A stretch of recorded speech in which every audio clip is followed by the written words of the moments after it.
Kasi katabi ko si Cholo kanina ng bagong mega. Ay karga ko si Basti. Yun, umiyak tuloy. Gusto siyang tabihan ko.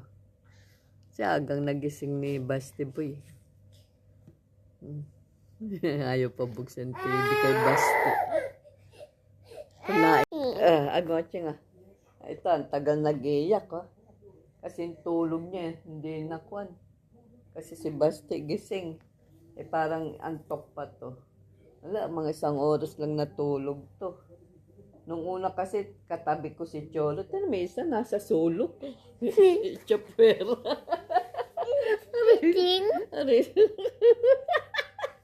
Ano isa karga ka nagatawa na nun. Galit si Cholo nung si Basti hawak ko eh. Yun, nagngangawa na. Tagal. Ayaw pa buksan TV para kay Basti. Gusto siya lang kargahin ko. Inapali si Basti. Kasi naantok pati. Naku yung tulog niya. Nadibukungatan. May isa na itchapwer. Nasa sulog. Cholo! Cholo na. Si Cholo ang karga.